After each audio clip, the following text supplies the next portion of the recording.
어두운 페르시아의 뒷골목, 11세기 초. 비가 내리는 밤 진흙탕 길바닥에 웅크린 소년의 이름은 아부 알 후세인. 10살도 채 안 된 꼬마는 배가 고파서 손가락을 빨며 떨고 있다. 어머니는 전염병으로, 아버지는 전쟁터에서 죽었다. 거지 무리 사이에서 하루하루 구걸하며 살아가는 신세. 갑자기 검은 망토를 입은 남자가 다가온다. 그의 눈빛은 차갑지만 손에는 따뜻한 빵 한 덩이와 은화 몇 잎이 쥐어져 있다. 따라오너라, 아이야. 천국이 기다리고 있다. 소녀는 망설이지 않는다. 그 빵 한 입이 그의 인생을 영원히 바꿔놓을 줄 누가 알았겠는가. 이 소년처럼 중세 암살자들의 대부분은 이런 파리비 같은 존재에서 태어났다. 오늘 우리는 역사상 가장 악명 높은 암살 집단 니자리 이스마일리 하샤신의 어두운 기원을 파헤친다. 1990년 하사니 살바흐가 알라무트 요새를 장악하며 세운 이 조직은 로빈 후드 같은 영웅담이 아니라 지옥 같은 노예제였다. 왜 가난뱅이와 고아들이 이 길로 끌려갔는지, 그 잔인한 세뇌 과정이 어땠는지, 그리고 왜 이 삶이 영광이 아닌 지옥행 티켓이었는지 생생한 이야기로 풀어보자. 이건 단순한 역사 사실이 아니다. 인간의 절망이 어떻게 광신으로 변하는지 오늘 우리에게 던지는 경고다. 먼저 배경을 보자. 11세기 중동은 불타는 전쟁터였다. 셀주크 투르크 제국이 이슬람 세계를 휘어잡으며 수니파 정통파를 내세웠고 그에 맞서 시아파 이스마일파가 저항했다. 이스마일파는 숨겨진 이맘 개념으로 세상의 지배자가 곧 나타날 거라 믿었다. 그 중심에 하사니 살바흐가 있었다. 그는 레이시의 부유한 학자 집안 출신으로 젊어 이스마일파에 귀의한 뒤 17년간 은밀히 활동했다. 1090년 알라무트 삼국대기 요새를 노렸다. 이 요새는 엘부르주 산맥의 절벽 위에 솟아 접근조차 불가능한 천연 요새였다. 하산은 부하 몇 명과 함께 잠입해 성주를 속이고 장악했다. 그 순간 하샤신의 시대가 시작됐다. 하지만 하산 혼자서 무얼 할 수 있었겠는가? 그는 군대가 아니라 그림자를 만들었다. 정규군으로는 셀주크의 거대 군세를 이길 수 없었으니 공포를 무기로 삼았다. 그리고 그 무기의 탄환은 바로 거리에서 주워온 아이들이었다. 페르시아와 시리아의 빈민가, 전쟁 고아들, 종교적 소수민족 출신들. 이들은 먹을 게 없어 쥐약을 핥아먹을 판국이었다. 하산의 선발대가 다가왔다. 알라무트로 가라. 그곳엔 무한한 낙원이 있다. 약속은 단순했다. 음식, 보호, 그리고 죽음 후 천국. 하지만 그 안에 숨겨진 건 해시시였다. 전설적인 마약 환각으로 불리는 그 약초, 아부 알 후세인의 이야기를 계속해보자. 그는 알라무트로 끌려간 뒤 먼저 정화의 방에 갇혔다. 그곳은 습기 찬 지하 동굴, 썩은 냄새가 코를 찌르는 곳이었다. 매일 아침 검은 로브에 스승들이 들어와 경전을 읊었다. 너희는 알라의 칼이다. 적을 베면 낙원이 열린다. 소녀는 처음엔 두려웠다. 하지만 굶주림이 사라진 대신 새로운 공포가 왔다. 밤마다 해시시를 타서 마신 낙원 음료를 강제로 먹였다. 해시시, 대마초에서 추출한 강력한 환각제. 소년의 눈앞에 펼쳐진 건 푸른 강이 흐르고 처녀들이 춤추는 에덴 동산. 이게 내 미래다. 이 물을 완수하면 영원히 여기 산다. 스승의 속삭임이 귓가에 맴돌았다. 이 해시시 환상은 하샤신 신화의 핵심이었다. 서구에서 아사신이란 이름이 여기서 왔다. 아랍어 하샤신은 해시시 사용자라는 뜻.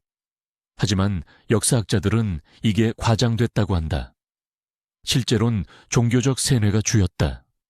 환각은 도구일 뿐 진짜 무기는 광신이었다. 왜 효과적이었을까? 아이들은 이미 절망의 나락에 있었다. 거리에서 개떼와 싸우며 살아온 꿈에게 천국 환상은 유일한 희망이었다.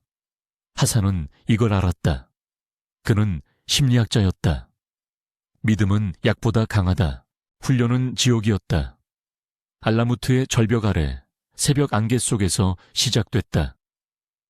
소년들은 맨발로 가시덤불을 기어다녔다. 발바닥이 찢어지면 알라후 아크바르를 외치며 참아야 했다. 검술 훈련은 더 잔인했다. 나무검으로 서로를 때리다 피를 흘릴 때까지. 고통은 환상의 문이다. 스승이 말했다. 낮엔 경전암송, 밤엔 암살 시뮬레이션. 가상의 칼리프를 찌르는 연습. 실패하면 채찍질. 채찍 소리가 산골에 메아리쳤다. 뼈가 부서지는 소리, 비명. 생존자들은 점점 변했다. 눈빛이 죽었다. 공포 대신 무감각이 자리 잡았다. 이 과정에서 파르다라 불리는 엘리트 그룹이 나왔다. 완벽한 암살자들. 그들은 알라무트의 정원에서 최종 세뇌를 받았다. 아름다운 정원, 분수 소리, 과일 향기. 다시 해시시를 먹고 누워 환상을 본다. 스승이 속삭인다. 이게 네 천국이다. 임무 후 돌아온다. 하지만 돌아오지 않았다. 대부분은 자살 임무였다. 적진에 잠입해 대상을 찌르고 잡히면 싸우다 죽거나 스스로 목을 그었다. 왜? 천국이 기다리니까. 이건 단순한 세뇌가 아니었다. 스톡홀름 신드롬 같은 심리 조작. 포로가 포획자를 사랑하게 되는 것처럼 고통 속에서 알라무트가 가족이 됐다. 실제 사례를 보자. 1092년 셀주크 웨지르 니잠 알물크 암살. 하샤신의 첫 대박.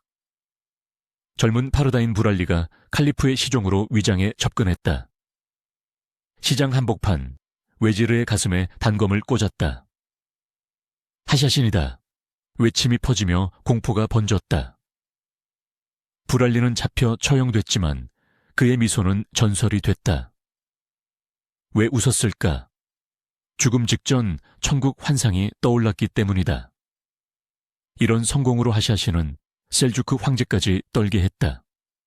콜라드 3세 몬페라토 공작, 리처드 사자시몬까지 표적이 됐다.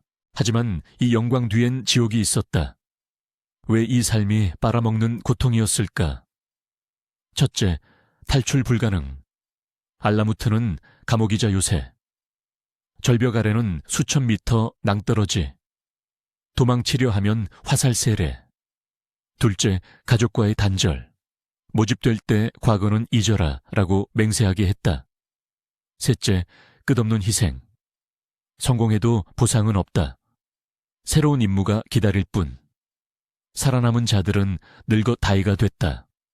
하산의 노예 관리자들. 하지만 그들조차 공포 속에 살았다.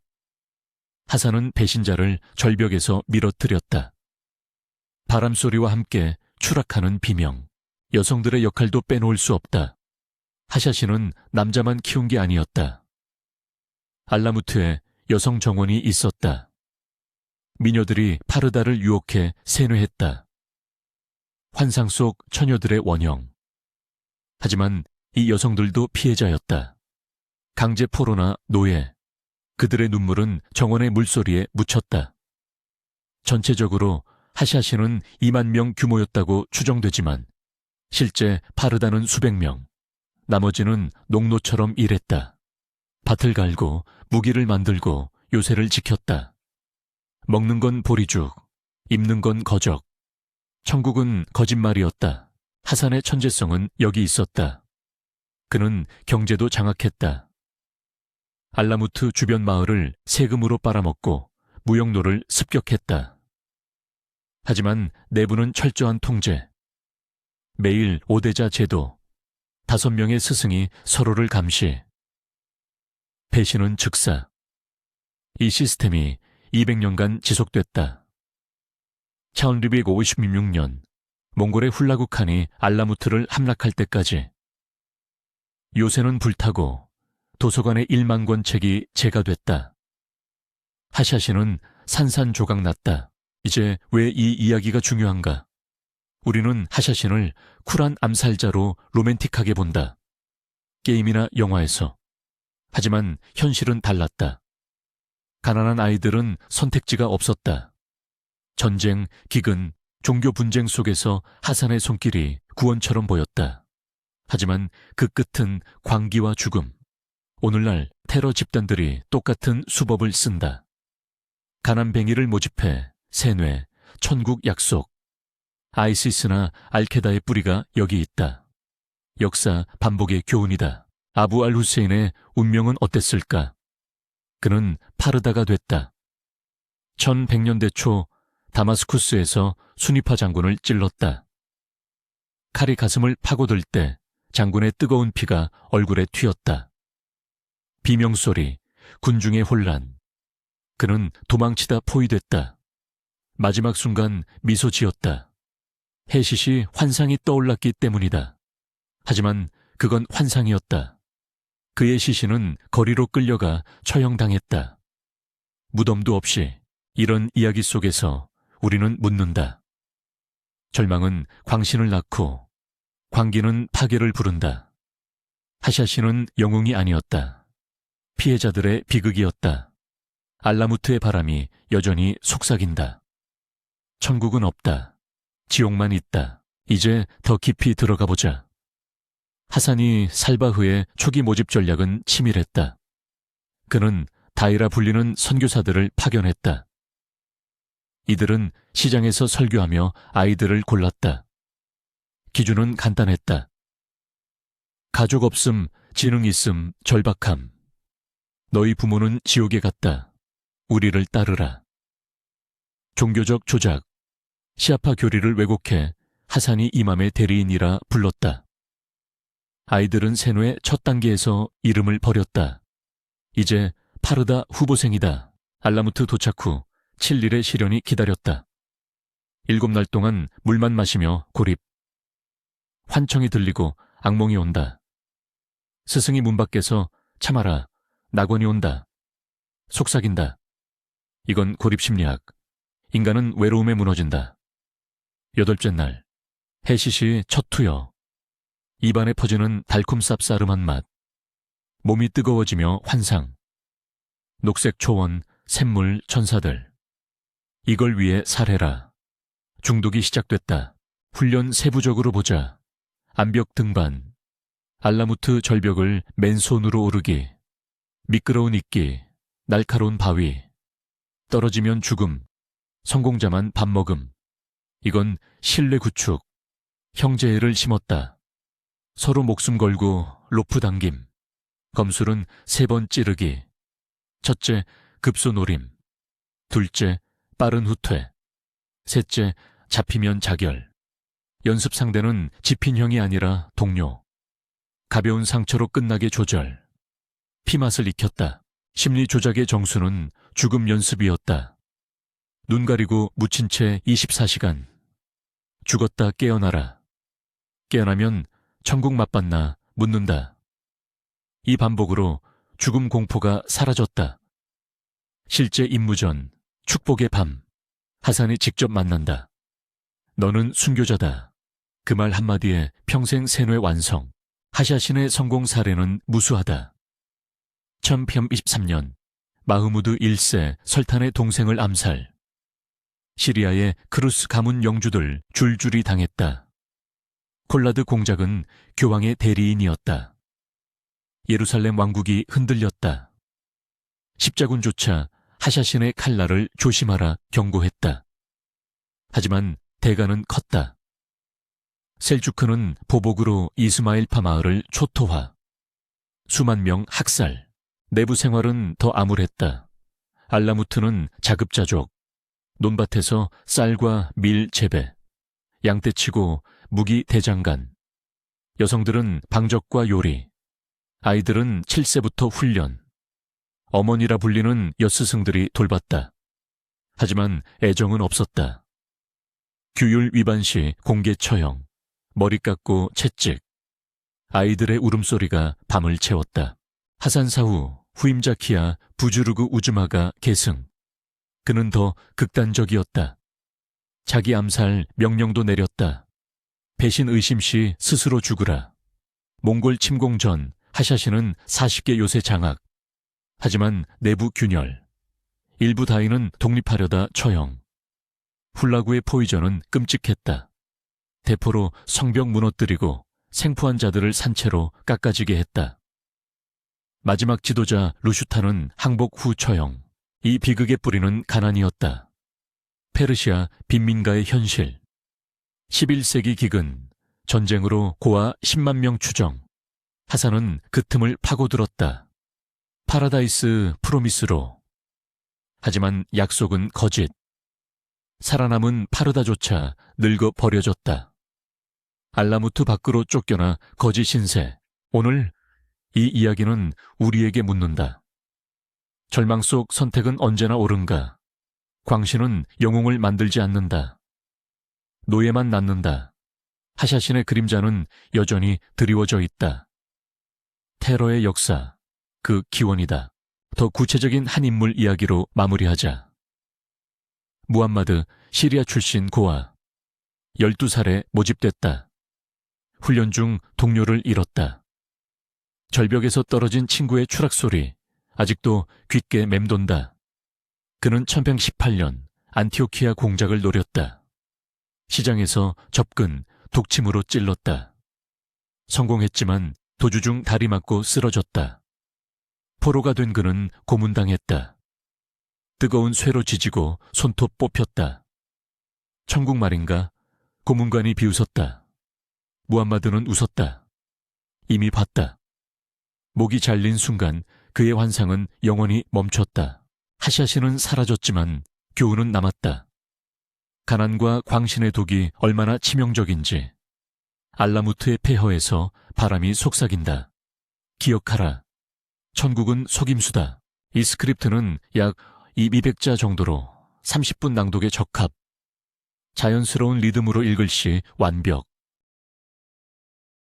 어두운 산속 요새, 알라무트의 돌벽 안. 차가운 돌바닥에 웅크린 소년의 몸이 떨린다. 공기는 곰삭은 땀 냄새와 썩은 빵 냄새로 가득 차 있다. 그는 10살, 어제 부모의 손을 떠난 지 사흘째. 문 밖에서 들려오는 발소리가 멈추고 철문이 삐걱 열린다. 검은 로브를 입은 사내가 들어서며 낮은 목소리로 속삭인다. 오늘부터 내 인생은 끝났다. 새로운 네가 태어나려면 먼저 모든 걸 버려라. 소년의 눈에 스며드는 공포. 이곳에서 살아남는 자는 거의 없다. 환영받는 암살자, 페다이인. 하지만 그 길은 지옥이었다. 중세 이슬람 세계, 11세기 페르시아 산맥 깊숙이. 니자리 이스마일파의 대가 하산 사바가 세운 알라무트 요새는 단순한 성체가 아니었다. 그것은 인간을 제도안처하는 용광로였다. 수천 미터 높이의 절벽 위에 자리 잡은 이 요새는 외부 세계와 완벽히 차단되어 있었다. 바람이 울부짖는 협곡 너머로 사막의 모래먼지가 희미하게 보일 뿐. 안으로 들어선 자들은 자유를 포기했다. 문이 닫히면 가족의 기억조차 지워졌다. 왜 그랬을까? 왜 이 고립이 필수였을까? 그것은 암살자의 완벽한 무기가 되기 위한 첫걸음이었기 때문이다. 세상의 흔적을 남기지 않는 그림자, 배신의 냄새조차 맡지 못하는 유령. 그걸 만들려면 먼저 인간성을 빼앗아야 했다. 알라무트뿐 아니라 시리아의 마시아프 요새도 마찬가지였다. 이곳들은 단순한 피난처가 아니었다. 훈련소이자 감옥, 무덤이었다. 수백 명의 소년들이 끌려와 들어섰다. 대부분 고아나 가난뱅이 아이들, 부유한 가문의 자제도, 종교적 열정에 사로잡힌 청년도 있었다. 하지만 공통점은 하나였다. 선택받지 못하면 영원히 갇힌다. 요새 안생활은 스파르타를 능가했다. 침대는 없었다. 돌바닥에 얇은 천 하나, 식사는 하루 한 끼, 곰팡이 핀 빵 조각과 물. 배가 고플 때마다 훈련관이 다가와 속삭였다. 배고픔이 내 무기다. 그것이 내 적을 무너뜨릴 테니 왜 굶겼을까? 체력을 단련하기 위해서가 아니다. 정신을 꺾기 위해서였다. 배고픔은 공포를 증폭시키고 절망 속에서 순종을 새긴다. 살아남은 자만이 다음 단계로 간다. 첫 번째 시험은 육체의 한계였다. 새벽부터 해가 질 때까지 끝없는 훈련. 알라무트의 좁은 마당에서 소년들은 맨발로 절벽을 오르내렸다. 손톱이 부서지고 피가 돌에 스며든다. 손바닥에 난 물집이 터지며 고름이 흘러내린다. 소리가 들린다. 바람소리, 자신의 거친 숨소리, 그리고 멀리서 떨어지는 돌덩이 소리. 한 발짝 잘못 디디면 수백 미터 아래로 추락. 실제로 매년 수십 명이 그렇게 사라졌다. 이게 은폐훈련의 시작이다. 훈련관이 외친다. 암살자는 절벽처럼 보이지 않아야 한다. 나뭇가지 하나, 바위 틈 하나에 몸을 숨겨야 한다. 왜 이 고통이 필요했을까? 적의 성벽을 오를 때 손가락 하나가 미끄러지면 임무는 실패다. 그리고 실패는 사형이었다. 다음은 무기훈련. 단검, 그들의 영혼. 페다이인에게는 검보다 단검이 신성했다. 왜냐하면 암살은 대면 전투가 아니기 때문이다. 등 뒤에서 목덜미를 노려 한 방에 끝낸다. 훈련은 야생 짐승과의 싸움으로 시작됐다. 마시아프 요새 근처 숲에서 소년들은 늑대 새끼나 사냥을 맨손으로 사냥해야 했다. 피비린내가 코를 찌르고 짐승의 발톱이 살을 파고든다. 성공하면 고기 한 점, 실패하면 굶는다. 이 훈련은 단순한 살상이 아니었다. 살을 느끼는 법, 죽음의 순간을 직감하는 법을 가르쳤다. 밤이 되면 어둠 속에서 서로를 상대로 연습. 눈이 적응할 때까지 기다리다 그림자처럼 다가간다. 칼날이 목에 닿는 순간 훈련관의 채찍이 날아든다. 느리다. 죽는다. 고통의 메아리가 요새를 채운다. 독극물 훈련은 더 잔인했다. 알라무트의 지하실, 습기 찬 공기 속에 가득한 약초 냄새. 아편, 벨라도나, 독초 뿌리. 소년들은 손가락으로 만지작거리며 배웠다. 이걸 피부에 바르면 적은 웃으며 죽는다. 훈련관이 웃으며 말했다. 실제 시험은 스스로에게 했다. 희석된 독을 입에 대고 구토를 참는다. 속이 타들어가고 환각이 시작된다.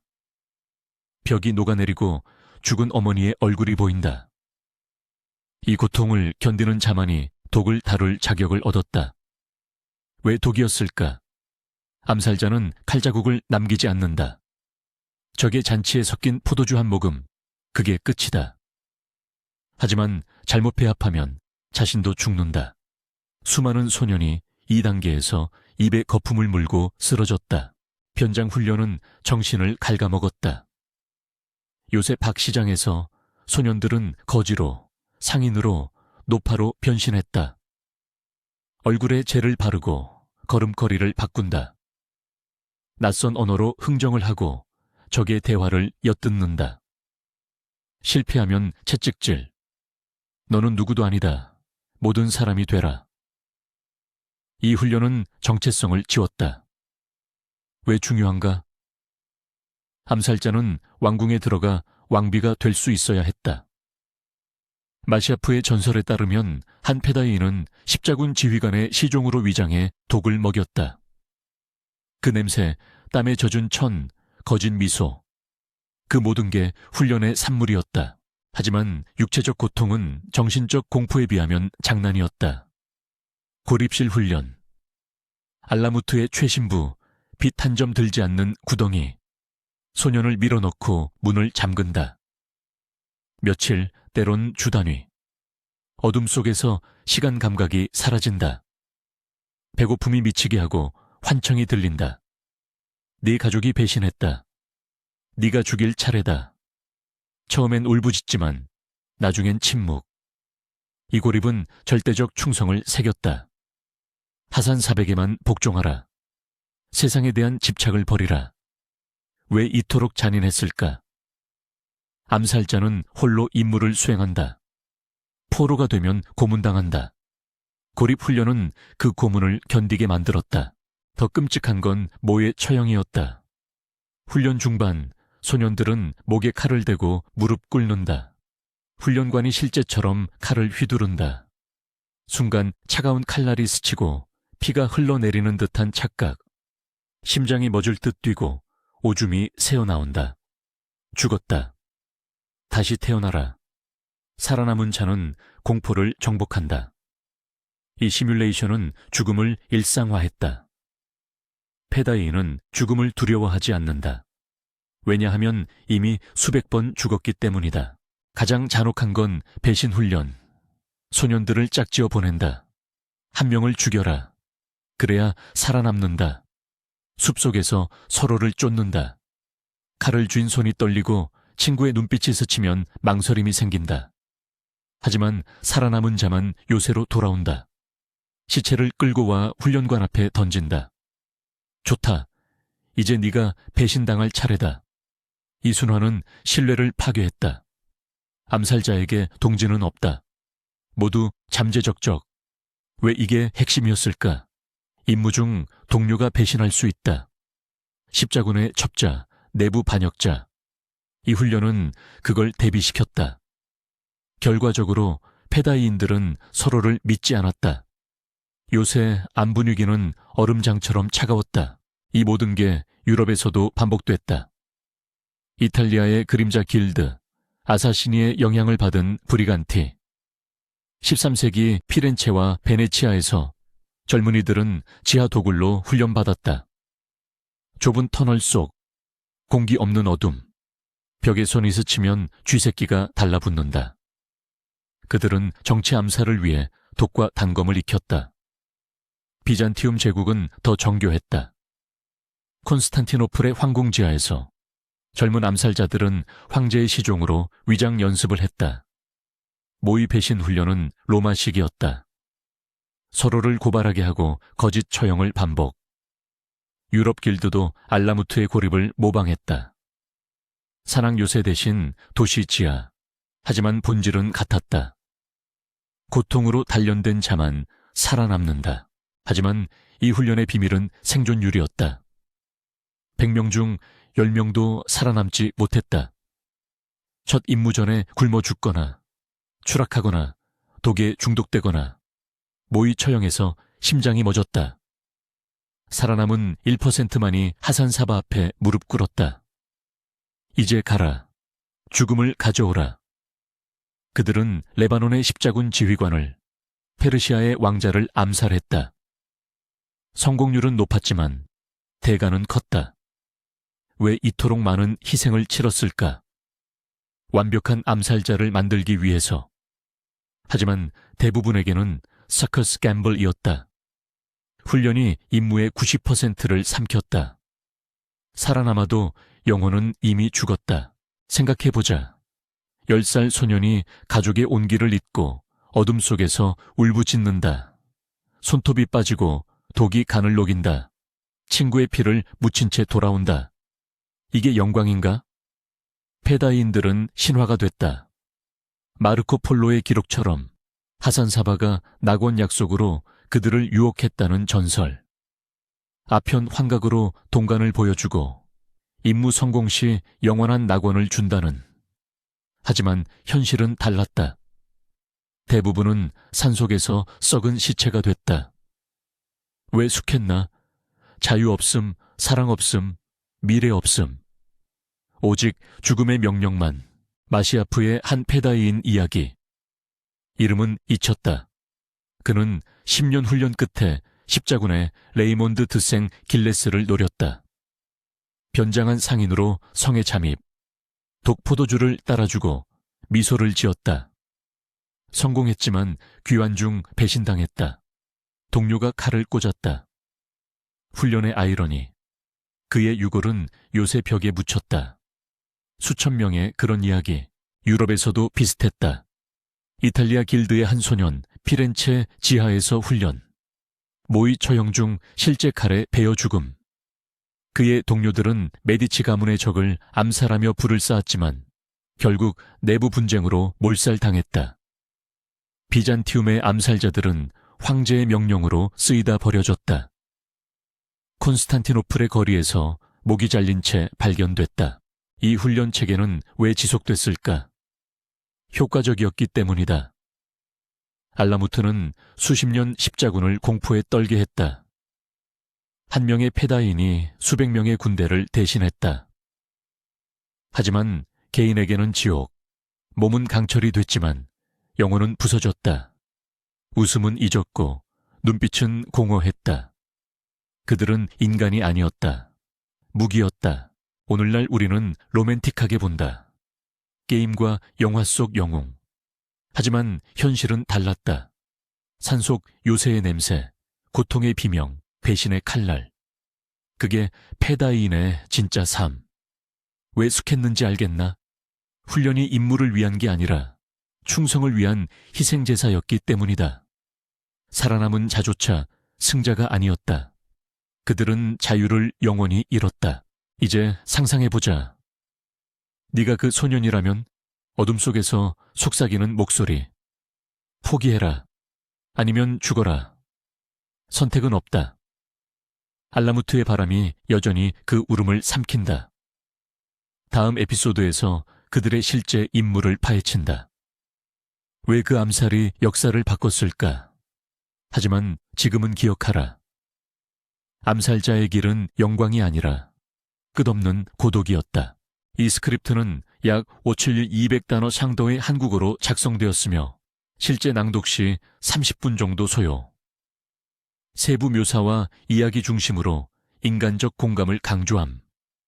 어두운 사막의 밤, 이스판 근처의 장거리 행렬이 천천히 움직인다. 횃불의 불꽃이 사막 모래를 붉게 물들이고 말발굽 소리가 메아리 친다. 노인 하나가 가마 속에 앉아있다. 니잠 알몰크, 셀주크 제국의 실질적인 통치자. 웨지르. 그의 이름은 페르시아 전역에 공포를 새겼다. 하지만 그 순간 행렬 속 한 사내가 다가온다. 평범한 여행자처럼 보이는 자. 손에는 책 한 권. 그는 노인에게 다가가 속삭인다. 이 책을 보십시오, 주인님. 니잠이 손을 뻗는 순간 책 속에서 칼날이 튀어나온다. 날카로운 소리와 함께 피가 솟구친다.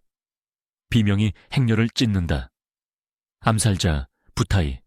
그는 순식간에 사라진다. 성공이다.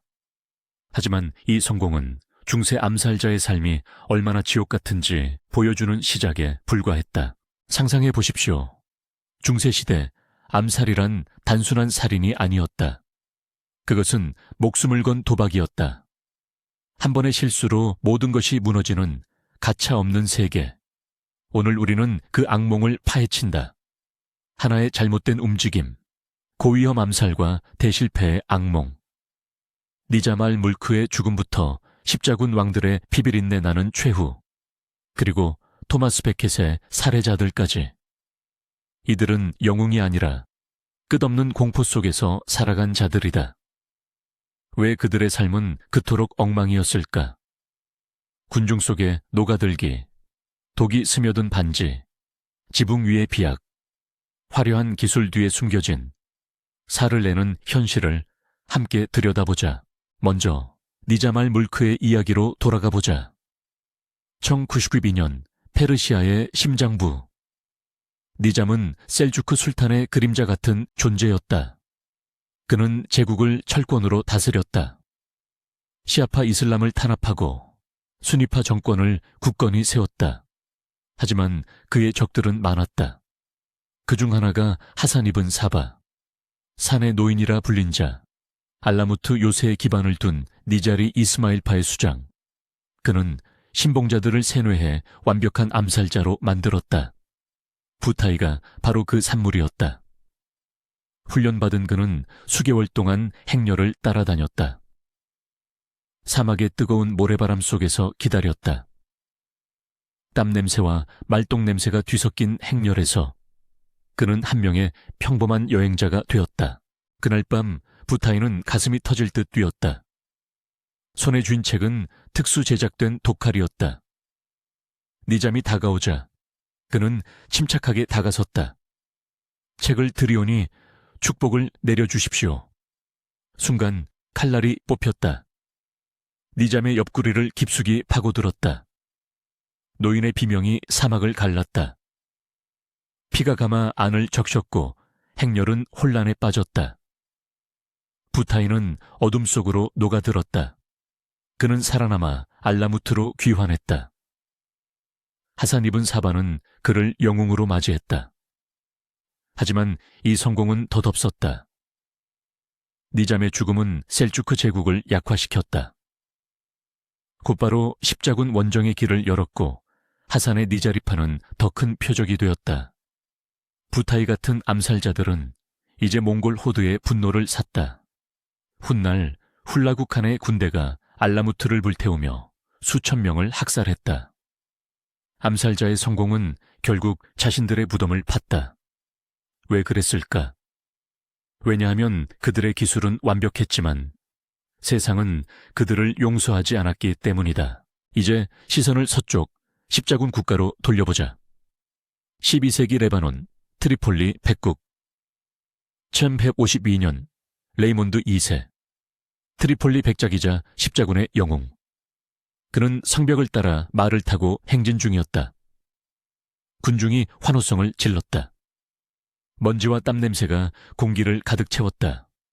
갑자기 한 사내가 앞으로 튀어나왔다. 알라무트에서 온 암살자. 그의 손에는 단검이 쥐어져 있었다. 그는 군중 속에서 레이몬드를 노렸다.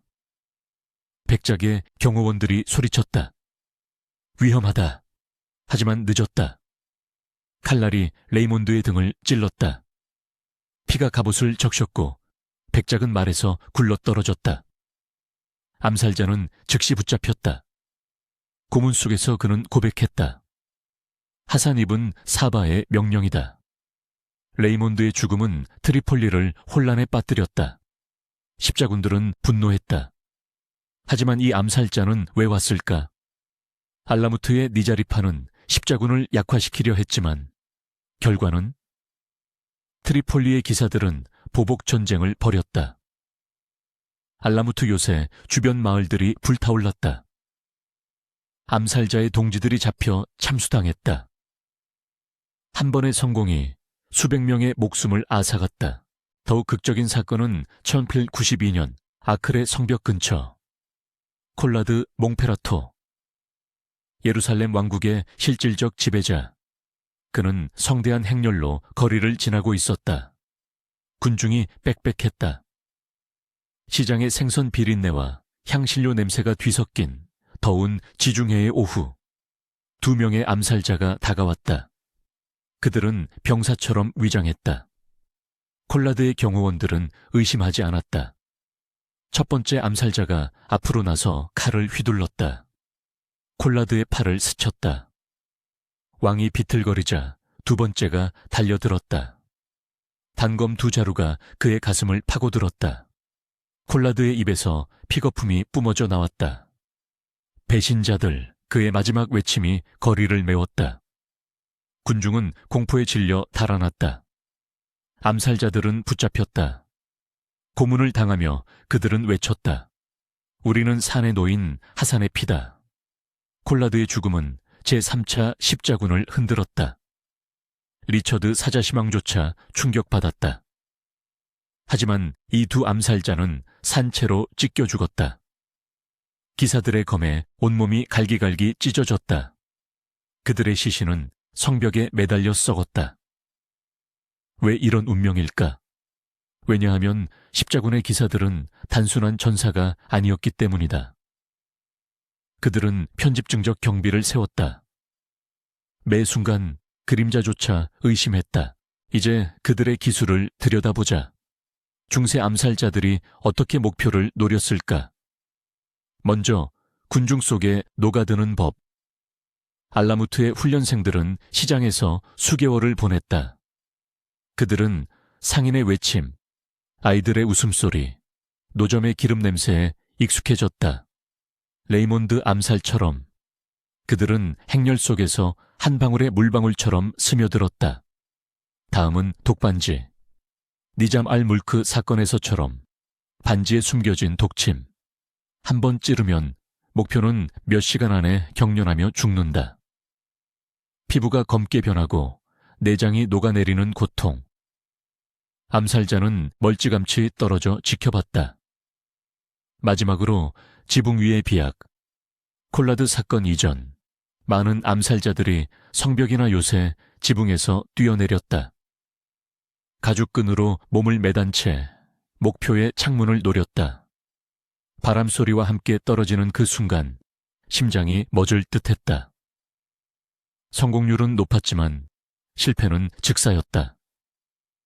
추락하면 다리가 부서지고 경비의 화살이 몸을 꿰뚫었다. 하지만 이 모든 기술 뒤에는 살을 내는 현실이 도사리고 있었다. 실수 여지의 좁음. 상상해 보십시오.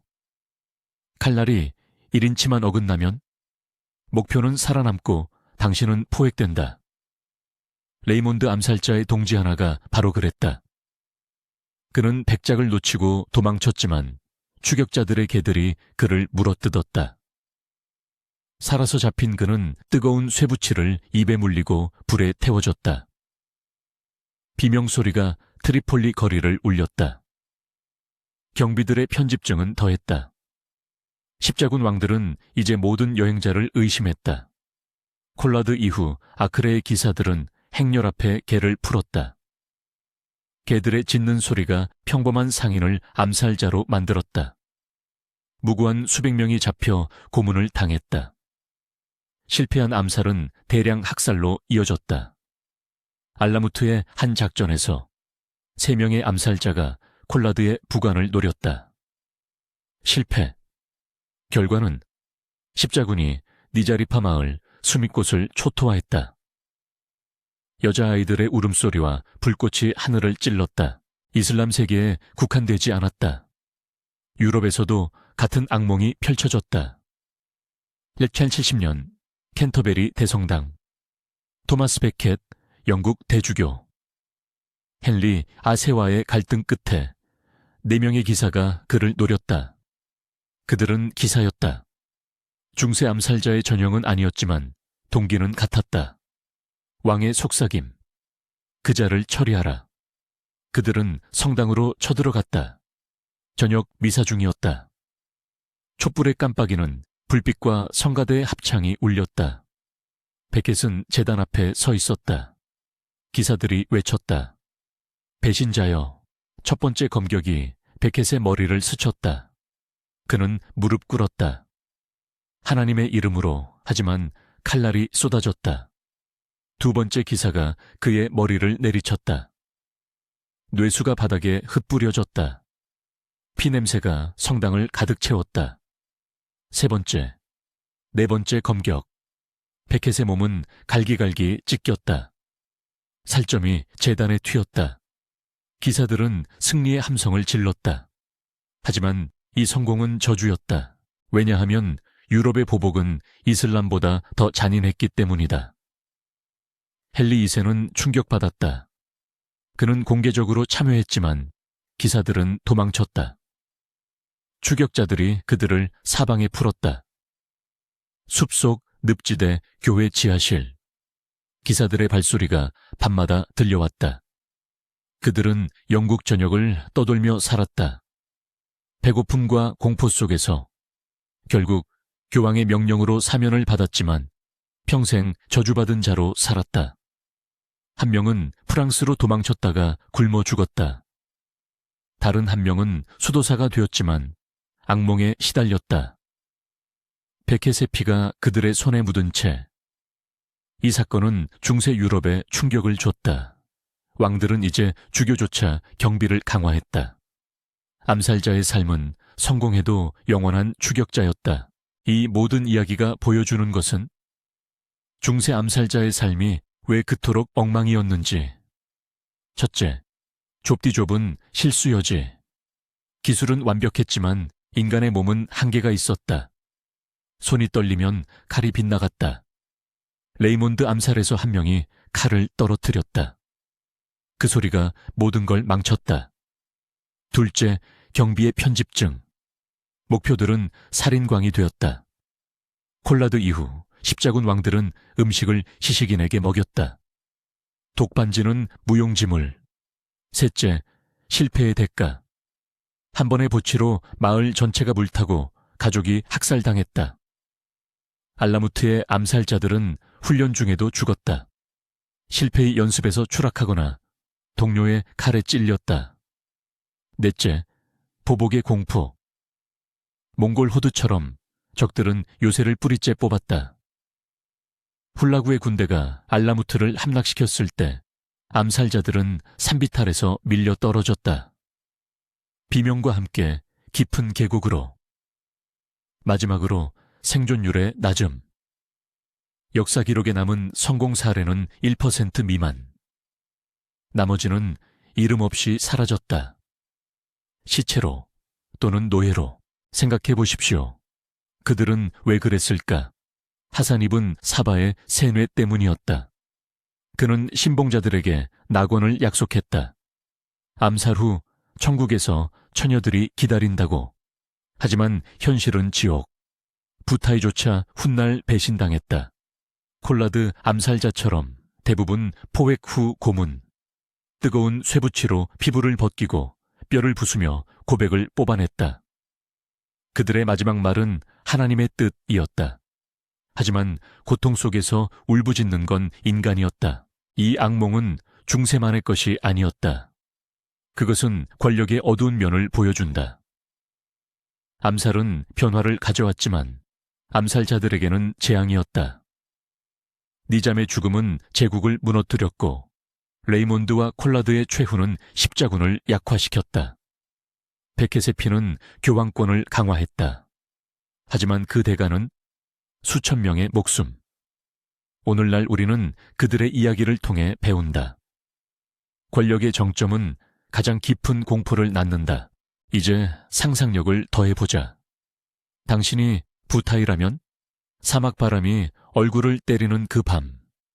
칼을 쥔 손이 떨린다. 성공하면 영웅, 실패하면 지옥. 레이몬드 암살자처럼 군중 속에서 기다리는 그 순간. 콜라드의 칼날이 가슴을 파고드는 느낌. 베켓 기사들의 피 묻은 손. 이들은 영웅이 아니었다. 그저 운명의 도박꾼들. 그리고 대부분 졌다. 중세 암살자의 삶은 왜 그렇게 싫었을까? 간단하다. 하나의 잘못된 움직임으로 모든 게 끝났기 때문이다. 그들의 이야기는 우리에게 묻는다. 권력을 위해 목숨을 걸 만한 가치가 있는가? 오늘 그 악몽을 기억하라. 왜냐하면 역사는 반복되기 때문이다. 이 스크립트는 약 5,200 영어 단어에 해당하는 한국어 길이로 30분 내레이션에 적합. 실제 음성 속도 150자분 기준 약 8,500자 이상. 칠리피오 56년 페르시아 산맥 깊은 곳. 알라무트 요새의 하늘은 검은 연기로 뒤덮였다. 거대한 몽골 포위망이 산등성이를 따라 펼쳐져 있었고 헐레국한의 군대가 포효하듯 대포를 쏘아대는 소리가 메아리쳤다. 요새 안에서는 하샤신 전사들이 필사적으로 벽을 지켰지만 그들의 리더 로크딘 후르샤의 목소리가 떨리며 항복을 외쳤다. 문이 열리자 몽골 기병들이 쏟아져 들어왔다. 피비린내와 타오르는 나무 냄새가 뒤섞인 공기 속에서 수백 명의 하샤신들이 칼날 아래 쓰러졌다. 이 순간 암살자들의 제국은 무너지기 시작했다.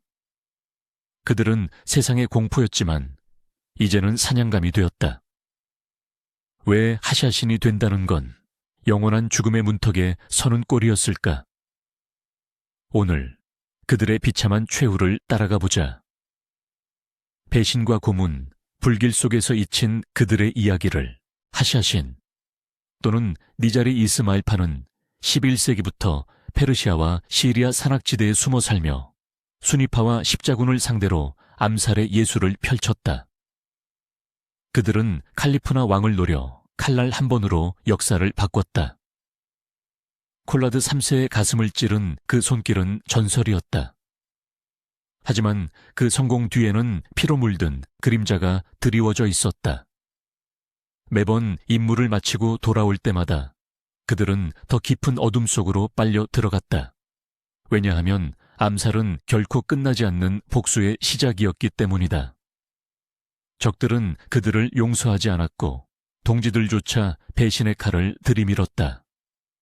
그리고 마침내 13세기 몽골의 철퇴가 그 모든 것을 산산조각냈다. 몽골 제국은 세계를 정복하며 서쪽으로 진격했다. 징기스칸의 손자 헐레군은 1256년 바그다드 칼리프를 멸망시킨 후 페르시아 산맥을 노렸다. 하샤신의 요새들은 천혜의 요새였다. 알라무트는 절벽 위에 솟아 있었고 마야무트나 굼단 같은 산중 요새들은 접근조차 불가능해 보였다. 하지만 몽골의 공성 무기는 달랐다.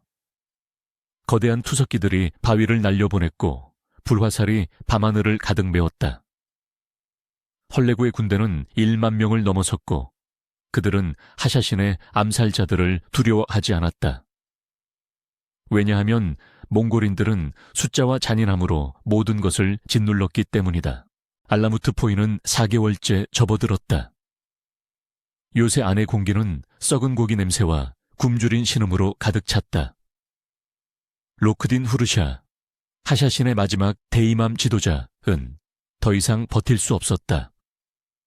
그의 아버지부터 이어진 이스마일파의 성체는 이제 무너질 위기에 처해 있었다. 로크딘은 몽골 사절에게 편지를 보냈다. 항복하겠습니다. 우리 도서관만 살려주소서. 하지만 헐레군은 비웃었다. 그는 하샤신의 도서관을 불태우라는 명령을 내렸다. 수만 권의 철학서와 천문학 서적이 불길에 타오르는 동안 로크딘은 산 아래로 내려왔다. 그의 얼굴은 창백했고 눈에는 절망이 서려 있었다. 몽골인들은 그를 포로로 삼아 헐레구 앞에 무릎 꿇게 했다. 로크딘의 운명은 비참했다. 헐레구는 그를 신문한 후 너희 무리는 세상의 독초다 라고 선언하며 처형을 명했다. 로크딘은 몽골 군중 앞에서 천천히 목이 잘렸다. 그의 피가 땅에 스며들 때 하샤신 전사들은 요새 지붕에서 그 광경을 지켜봤다. 그 순간 그들의 세계는 끝났다. 알라무트는 철저히 파괴됐다. 비격은 무너졌고 생존자들은 노예로 팔려나갔다. 하지만 이건 시작에 불과했다. 몽골의 징역은 멈추지 않았다. 시리아의 마시아프 요새도 함락됐고 수백 명의 하샤신들이 포획됐다. 그들의 최후는 상상 이상의 지옥이었다. 포획된 하샤신들의 고문은 몽골의 잔인함을 상징했다. 한 기록에 따르면 알라무트에서 잡힌 12명의 암살자들이 헐레구의 진영으로 끌려왔다. 그들은 산의 노인 라시드 알딘 신안의 후계자들이었다. 몽골인들은 그들을 고문대에 매달아 뼈가 부서질 때까지 회전시켰다. 살이 찢어지는 소리, 비명소리가 진영을 울렸다. 한 명은 뜨거운 쇠꼬챙이를 입에 물리고 비명을 지르다 죽었다. 다른 이는 기름솥에 던져져 피가 타들어가는 고통 속에서 버둥거렸다. 왜 이런 잔인함이었을까? 몽골인들은 하샤신을 단순한 적이 아니라 보이지 않는 독사로 봤다. 그들의 암살 기술이 몽골 제국을 위협할 수 있었기 때문이다. 헐레구는 모든 포로를 공개 처형했다. 시리아 요새에서 잡힌 1,000명 이상의 하샤신들이 불태워졌다. 불꽃이 그들의 살을 핥아먹는 동안 군중은 환호했다. 영이 냄새가 산맥을 뒤덮었고 그 재는 바람에 흩어져 하샤신의 역사를 지웠다. 하지만 몽골의 칼날만이 하샤신을 무너뜨린 건 아니었다. 내부 배신이 더 치명적이었다. 라시드 알딘 신안, 산의 노인으로 불린 전설적인 지도자는 12세기 십자군을 공포에 떨게 했지만 그의 후계자들은 분열됐다. 나시르 알딘 아바드는 알라무트에서 쟁쟁한 세력을 키웠지만 로크딘 시대에는 권력이 약해졌다. 일부 하샤신 지도자들은 몽골에 먼저 항복을 청했다. 시리아의 마시아프 요새, 사령관 바하 알딘은 헐레구에게 충성을 맹세하며 동지들을 배신했다. 그는 몽골에게 하샤신의 비밀 통로를 알려주고 포획된 전사들을 넘겨줬다. 배신의 대가는 일시적 생존이었다. 하지만 몽골인들은 그조차 믿지 않았다. 바하 알딘은 나중에 처형됐고 그의 머리는 창끝에 매달려 전시됐다. 왜 내부 배신이 필연적이었을까? 하샤신 사회는 엄격한 계급제였다. 대이맘의 명령 없이는 아무도 살지 못했고 그 명령이 흔들리면 모두가 무너졌다. 암살자 생활은 신뢰를 갉아먹는 독이었다. 동지조차 적이 될 수 있었기 때문이다. 서구 세계도 하샤신을 놓치지 않았다. 교황의 십자군은 오래전부터 그들을 사탄의 무리로 규정했다. 첨리의 가이 비년, 리처드 1세의 동지 콜라드 몬페라토가 하샤신에게 암살된 후 유럽은 분노에 휩싸였다. 교황 그레고리우스 9세는 1230년대에 암살자 사냥을 선포했다. 프랑스와 독일 기사들이 시리아로 파견됐고 그들은 하샤신 요새를 불태우며 포로를 잡아 고문했다. 한 십자군 기록에 따르면 포획된 하샤신 한 명이 예루살렘 광장에서 산채로 화형당했다. 그의 살이 타들어가는 냄새가 도시를 메웠고 군중은 신의 심판이다 라고 외쳤다. 다른 이는 고문대에서 뼈가 부서질 때까지 회전당한 후 뜨거운 기름에 삶아졌다. 피부가 벗겨지고 살점이 떨어져 나가는 고통 속에서 그는 알라후 아크바르를 외치다 숨을 거뒀다. 왜 교황은 이토록 잔인했을까? 하샤신은 기독교 세계의 공포였다. 그들의 칼은 성전의 적을 베었고 유럽 귀족들은 밤마다 창문을 확인하며 살았다. 성공한 암살은 오히려 그들을 영원한 사냥감으로 만들었다. 성공한 하샤신의 삶은 아이러니하게도 더 비참했다. 임무를 완수한 암살자들은 산으로 돌아오지 못했다. 그들은 파라노이아의 노예였다. 적의 첩자들이 뒤쫓았고 배신의 그림자가 드리워졌다. 한 전설적인 하샤신, 이븐 아라타슈는 콜라드 암살 후 시리아 평야를 도망쳤다. 그의 발소리는 심장 박동처럼 빨라졌고 매 순간 칼끝이 느껴졌다. 그는 동굴에 숨어 지냈지만 결국 십자군에게 잡혔다. 고문 중에 그는 동지들의 이름을 불었고 그 대가로 목이 잘렸다.